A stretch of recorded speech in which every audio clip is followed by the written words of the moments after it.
Kevin Blanch, they'll be calling you a radical. I'm out here at the Farmington Bay, where the bald eagles live. This is their home, and the blue herons. This spectacular, incredible place.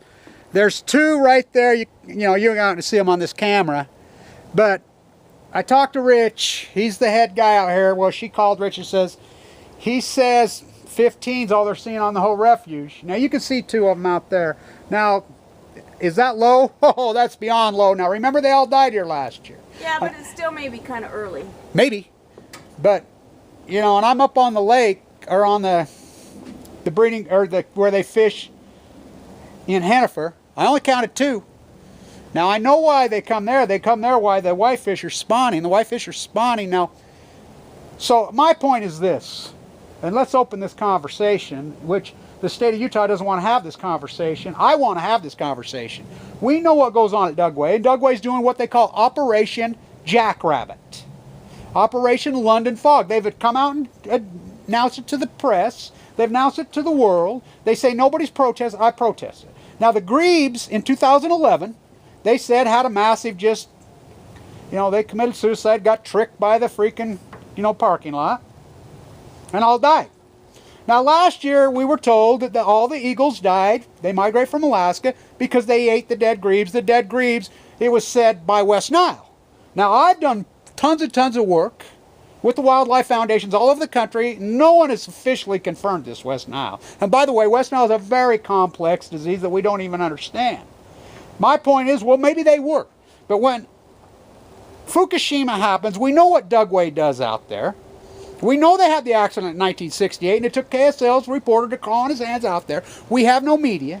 So how can we have these conversations? So my point is, nobody wants to do this and track the numbers. On the herons, on the eagles. I'll do it. I'll do it. I've done this my whole life. I come here every year since I was a little boy. I live right over here on the edge of the lake. Up where the nesting grounds are for the colony of the blue herons in Hennifer. I'm there every spring. I can tell you exactly how many number of nests, how many there are. I can tell you the eagles. I've been doing this my entire life. This is nothing new to me. These are the lowest numbers in the history since I've been alive. 54 by far, by none.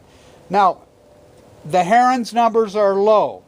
Now, the tundra swans numbers 2 years ago were huge, but their numbers were great. You saw the videos I put up right at my house. Now, the lake's very, very low. Is that coming into the dynamic? Of course it comes into the dynamic. They need fresh water. So do the eagles to fish. But they're going to do this, and KSL tells you that no one has formally protested. Well, I formally protested. I was down there today. It's called Operation Jackrabbit. By the way, I killed the last jackrabbit in Utah. And there was some accidentally when I was protesting at Westinghouse out behind my he jumped out in front of my car and I hit him. I remember thinking how dramatic that was. There's no jackrabbits left. They were everywhere when I was a boy. Now, oh, it's cyclical. No, it's not. No, it's not. The environmental poisoning, that's Energy Solutions right over there. That's Monsanto burn site. There's the refineries. There's Stericycle burning mad cow into the atmosphere right there. So stewards of the environment? No, they're the opposite. They're the rape artists. Anything for profit. Kill the last jackrabbit. Kill the last blue heron. Kill the last bald eagle. Kill them all. What happens when they kill you? And there they go. You can see them move. There's two of them right there. But Rich himself, who's been out here for a long, long time, he says that the lowest numbers he's seen, he says 15 on the whole bay. Now, they lost 86 of them last year. That's the ones they found. 10% of the entire colony lost last year. That's the ones they found. My guess, probably times that by 3 is the amount, because you're only going to find it if you're out hiking or walking. They're all over the edge of this lake. This lake is a big, big, giant, dynamic place, and it's hard to get to. I could take people out there and I could show you Kit Carson's Cross on Fremont. You can walk to Fremont. The toxins that are coming off the lake now, we've never seen them before, because the lake's the lowest in its history. This is an incredible being, this lake. It's massive. It's amazing. And it's dying. It's like the Pacific genocide. We can argue why it's dying, but the fact is it's dying. And its inhabitants are dying. And no one cares. The emperor has no clothes. Stand tuned. I'll keep you guys abreast on all this.